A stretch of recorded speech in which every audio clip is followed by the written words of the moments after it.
Good morning, everybody. It's time for me to do a special edition of Morning Manna on my podcast. On my I Lead in Any Room podcast. I don't know about you, but I am extremely troubled by what I see happening in Minneapolis. And on this cold winter Sunday morning, on this cold winter Sunday morning, when typically most of us will be getting ready to go to church, if not already in church. I've made a decision, and we will have church at my church online only, virtual New Life Community, our virtual New Life Community, awesome community, and want you to join us at that in that community at 10 o'clock on Central Standard Time. But that is not the reason for my podcast. My podcast this morning that I'm inviting you in on to be live with me is on Minneapolis Say Less. Minneapolis Say Less. I'm going to put it a little bit in the context of how I do my morning manna, but this is all about my podcast right now, and I want to encourage you to share this even as we're talking, and join in with me on our conversation that we're having about this, because I don't know about you, but this is some troubling times right now. We're in some troubling times, and I think it's very important. I think it's very important that we kind of speak to these things. I just don't see us seeing these things happening, and then there is no conversation about them. So, if you would please share right now, Minneapolis, say less. Minneapolis, say less. That's what we're talking about. You can join me with your comments in the chat area right there. Love to have this conversation with you. And as I said, it's going to be kind of like in the context and the framework that I do my morning manna, but this isn't a morning manna. It's my podcast on this morning. And I just want to raise this question. Are you troubled with what you see? Are you a little bothered? Does this look like America to you? Well, let me tell you something. Let me tell you something right now. This is not about law and order. This is not about border security. This is not about immigration. It's about fear, injustice, and white supremacy. Let me say that right now. This is not about, let me repeat it. Let me say it again. This is not about law and order. This is not about border security. This is not about immigration. It's about fear, injustice, and white supremacy. I'm going to say it a third time because it is true. What you see happening in Minneapolis right now is not about law and order. It's not about border security. It's not about immigration. It's about fear. It's about injustice. And it's about white supremacy. Let's get that straight. And let's delve into this right now. Let me tell you what it is about. I'm going to go over these three things, and then I'm going to tell you what it is about and then what you need to do about it.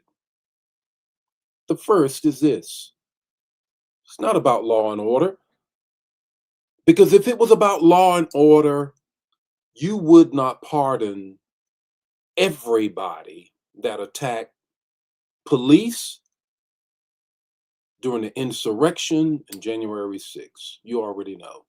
And then some of those same people have gotten in trouble again, and you pardon them again. If this was about law and order, we wouldn't have a convict as a president. If this was about law and order, you would not pardon people for fraudulent things, taking millions of dollars from people. If this was about law and order, you wouldn't use your pen to pardon anybody that is given enough money to your campaign or stroked you or giving you some kind of award. If this was about law and order, really? Oh, I get it. Maybe we should not believe our lying eyes. Yeah. You- Maybe we should not have heard someone shoot someone in the face and then call them a B and walk away. If this was about law and order, if this was about law and order, you would not ignore a court order saying you can't use pepper spray and you can't stop people from their constitutional right of assembly and protest. If this was about law and order, this was about law and order, you would not set up this situation to take this country into martial law and to put soldiers on the streets of America so that we can somehow or another not have the midterms. Come on, see what's being laid here. See what's being laid down here. See the setup. If this was about law and order, has nothing at all to do with law and order. I said it, and let me continue in this because at the very beginning I said this is not about law and order. This is not about border security. This is not about immigration. Mm-mm, not at all. Let's talk about this whole border security thing. Biden, you got to admit, was a complete failure with respect to the border. I understand being a retired Air Force chaplain, law and order and border security and sovereignty of a nation. I get all of that. And you got to admit, Biden just blew it. But Barack didn't. What you may not know is that people of color, in particular Hispanics, called him the deporter in chief. We don't really pay not a lot of attention to that because we were so wrapped up in the fact that Barack was the first African American president. We were busy celebrating him, Michelle, and the family, and all of those things. But that's what many Hispanics, people of color, called him. Why did they call him that? Because he deported more people by the millions. Check my facts. Than have been deported right now. But it wasn't on the front pages. It wasn't on the news, and you wasn't shooting people in the face, and you wasn't shooting people who were you had under submission on the streets either. There's a way to do it, and this ain't the way. Yeah, that's right. Maybe you didn't know that, but that's right.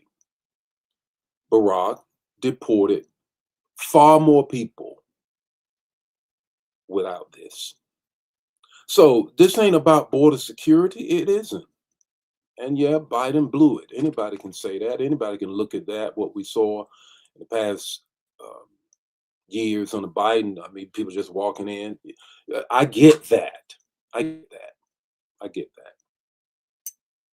But understand, it's not about that. It's not. It's not about immigration because you can't say that you are a Christian nation, as the Christian nationalists say. We're a Christian nation. Let's deal with that. Let's talk about that right now. There are many now, in conservative evangelical circles who say that we are a Christian nation with a straight face. Okay. So if I give you that, and I don't, and I'll circle back and talk to you why after wearing the cloth of the country as to why I don't go with that. But if I give you that Christian nationalists, conservative Christians, and evangelicals, if I gave you that point, then I don't understand why you would have such a problem with people from another country because the Bible talks about in over 22 cases, here is Exodus 22:21, do not mistreat or oppress a foreigner, for you were a foreigner in Egypt. Exodus 23:9 says, do not oppress a foreigner. You yourselves know how it feels to be foreigners because you were foreigners in Egypt. Mm. Now, if you're Christian, I think you ought to follow the word. But okay, by two or three, we know that it is true. So let's keep it rolling. Leviticus 19:33, Leviticus 19:34, the foreigners residing among you must be treated as your native born. Love them as yourself, for you were foreigners in Egypt. Christian nation, come on here, let's talk. Leviticus 23:22 says the same thing. Leviticus 24:22, you are to have the same law for the foreigner and the native born. Christian nation, following the scriptures. Come on, have a seat, two seats, three seats. Deuteronomy 1:16, show no partiality. Here the cases of foreigners and natives alike. Christian nation, but you can treat people this way. And the people that were killed weren't even foreigners? Okay, but we ain't done. Deuteronomy 10:18, 10:18, he loves the foreigner, and you are to love those are foreigners, for you yourselves were foreigners in Egypt. Deuteronomy 27:19, cursed in anyone who withholds justice from the foreigners. But we are a Christian nation and can ignore the word like that. So if I gave you your point, and I don't, so let me circle back and talk about that. Because someone would say, "Oh my God, he's a bishop in the Lord's church, and he doesn't believe that we should be a Christian nation." I didn't say that. What I am saying is this: as a chaplain, I was charged in the Air Force to be forever reminded that we are to protect the Constitution that says that we are free from religion, not a government religion, that we are in a pluralistic world and a pluralistic country. And besides, I wouldn't want to be in a country that exegetes the text for their own self-service way of doing things. These are the same people who exegeted the text that enslaved my forefathers. And I'm gonna leave this up to them being running things as Christians. I think not. I'll take the Constitution and not your hermeneutic, your exegesis either. Not at all. Not when I read all of these scriptures. So this had nothing to do with immigration and Christian nation. We are in a country free. We are freedom of religion, not a government religion. But let's just keep talking about this whole thing. What is this about? What is it about? What is it about? I'll give you three things that it's about. The first thing it's about fear of difference and othering people. It's about fear of difference and othering people. Now, this whole fear of difference has to do with a replacement theory. A replacement theory is what there are many in majority culture talking about now, and that is that our country is overrun by people of color or others. And as a result of that, this replacement theory that we will be far more people of color than white Anglo-Saxon Protestant WASP, and therefore we should be fearful. At its core is a racist seed, because whenever you feel as if anybody that is human with inalienable rights given them to them by God, you got to realize that this has more to do with all of that. Because somebody is different doesn't mean that I now lose who I am. But let me just let you know that this is what this is about. It's really about this whole piece about differences and fear. J.D. Vance said, mass migration threatens America's dreams. Hmm. Didn't say that when you enslaved my people. Mm-mm. Didn't say that at all. Just when it got us. And some of us delivered us unto it, and it's still happening today. Let us not forget that. We still have Thomasinas and Toms amongst us, even from the motherland. Yeah. So let's just dig down deeper. This whole thing is built on the fact that J.D. Vance, quote, the greatest threat in Europe is that you've had the leaders of the West decide that they should send millions and millions of unvetted foreign migrants into their countries. This is all about fear and being overrun and losing power. Because I think we're all human. I think we should all have dignity. That's what this is about. But not all. That's not all. It's all about injustice as well. It's about injustice as well. I want you to get this. Get the difference between laws and justice. I want you to get that. Understand that. Because we get confused sometimes. Laws are made up by man, and they fit the context of men at that time and whoever has power or political power. That's how laws are. Don't ever forget that it was legal to enslave people. So don't ever think that, don't get confused that justice and laws are the same thing. They're not.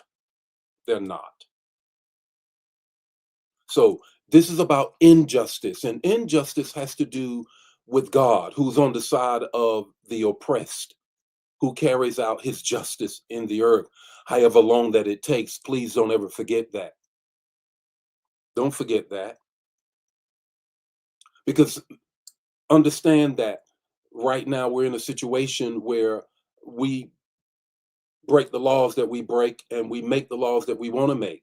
But what God says is that he is all about, in the book of Psalms, he talks about the fact that his kingdom is both righteous and justice. Righteous and justice. Justice has to do with God's humanity, and all people are created equal. Laws have to do with men's fluctuation of who's in power and how I maintain power. Don't forget that. So that's what this is about. It's about fear, it's about injustice, and here's the third thing that it's about: white supremacy. Yeah. When you see yourself as superior to others, you can do what you want with them.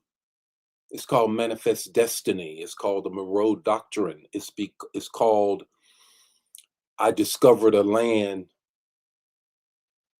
that people greeted me when I got here. How you discover something when somebody welcomed you to the place you said you discovered. Manifest destiny. Let's break that down. Manifest destiny comes out of papal orders, papal, from the Roman Catholic Church during that time. Um, and those papal orders that was written did not directly say manifest destiny, but they gave the foundation to saying that well, at that time, um, white men, landowners during colonial time could move west. They could move west, and therefore the Supreme Court says that the people that were on the ground were occupants but did not have original residence rights. Manifest destiny. This manifest destiny has to do with God has telling us that we can do this. You still see this being gendered up now, where we can go to Venezuela and take other convicts and bring them here and take what they have. That all of the Americas belong to us. That's a manifest destiny. At its origin, I believe that I am therefore superior and I know how to better do things with your resources and better tell you how you should live than you yourself. That's what this is about. That I can shoot people in the face and I can shoot people when they're on the ground and say it's okay. That's what this is about. And I want you to get that. I want you to grab a hold of that. So what do we do about this? What do we do about this? Number one, pray. So, oh, Bishop, you said all of that, and then you come down to something like pray. Yes, it's the most powerful, formidable tool that people of faith can have. Contacts you, connects you directly to the one who holds the world in his hand, God Almighty. Pray. And this is what he said. This is what God says in his word, that even the heart of the king is in his hand. So don't you worry. Nebuchadnezzar ate grass because he put himself above God. And he began to handle the things of God as though they were not holy. Pray. Don't you worry. Yes, we're in a I told you so situation. The man told you he was going to do everything that he's doing right now and more. But pray. Pray for them to have rule over us, that we may live peaceable lives. That's the word. That's the first thing you do. Second thing you do with what we see right now that is going on, get involved. Get involved in the community that you are around. Get involved with community agencies and organizations that push justice. If your church is one of them, make sure that you do that. If your church isn't, I don't know what to say about that. I really don't. I don't know how any church or any man or woman of God, I'm just talking from my own here, can say this is not a time to speak to justice issues. Or I don't want politics. Let me tell you the deal. When you begin to say, oh, I don't speak about politics in my pulpit or what have you, politics is the dissemination and the delegation of power. The most powerful place in the entire world, absent God's throne, is the pulpit. The pulpit should always be speaking from a prophetic point of view to those whose power has been delegated to. Therefore, the pulpit is the place in which we speak to power, because politics is the delegation of power and the dissemination of it. And when you are in the pulpit, that is the place in which you begin to talk about how God's power is either being used correctly or is not being used correctly. This is salvific because also the use of power impacts someone's salvation here on earth, not eternal salvation. Let me circle back. Therefore, get involved with some community agencies or what have you, or your church, as they then deal with these kinds of issues. Third, vote. Vote. Let me say it 11 million. Vote. What is happening now was told you. I told you so. Everything that we see now and more was already told us. So don't act like you surprised and shocked and overcome. And the only way you can avoid it next time around is pray, get involved, and vote. Vote justice. Vote justice. I wanted to share that. If this bless you, bless someone else, this is on my podcast. I'll be putting it out on my podcast. I just could not see what is happening today, and we not speak to this moment. The Lord be with you today. May his face shine upon you, give you peace. I hope you go to church today online or being present there if you are in an area where you're not in bad weather. God bless you. All the life changers, I'll see you online. in less than an hour. Bye now. Share this. If it bless you, bless somebody else. Don't keep it to yourself.